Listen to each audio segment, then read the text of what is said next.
নমস্কার বন্ধুরা, আমার চ্যানেলে তোমাদের সবাইকে স্বাগত।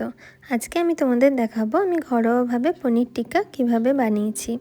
পনির টিক্কা বানানোর জন্য প্রথমেই আমি নিয়ে নিয়েছি কিউব করে কাটা পনির আর কিউব করে কাটা ক্যাপসিকাম আর পেঁয়াজ। আর এখানে আমি কিছু মশলা নিয়ে নিয়েছি আর নিয়েছি আমুলের মস্তি টক দই।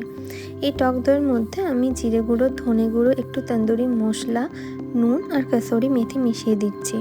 সমস্ত মশলা দইয়ের মধ্যে ভালো করে মিশিয়ে নিয়ে দইটাকে খুব ভালোভাবে আমরা ফেটিয়ে নেব।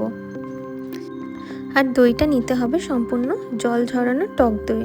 দইয়ের মধ্যে যদি জল থাকে তাহলে সেই জলটা ছেড়ে দিলে মশলাটা খুব পানসে টাইপের লাগবে, তাই ভালোভাবে দইটার জলটা ঝরিয়ে নিতে হবে।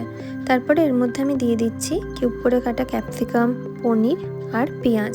সব কিছু দিয়ে ভালোভাবে ম্যারিনেট করে কিছুক্ষণ রেখে দেবো।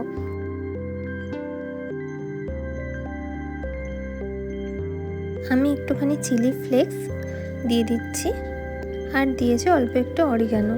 এরপরে দেখো আমি এটা ওভেনে দিচ্ছি। ওভেনটাকে প্রথমে প্রিহিট করে নিয়েছি, তারপরে এরকম শিকের মধ্যে একটা একটা করে গেঁথে দিচ্ছি। এর মধ্যে একটু পেঁয়াজ, ক্যাপসিকাম, পনির, আবার পেঁয়াজ, ক্যাপসিকাম, পনির এরকম করে দিয়ে দিয়ে গেঁথে নিচ্ছি। এরপর এটাকে আমি ওভেনের মধ্যে দেবো।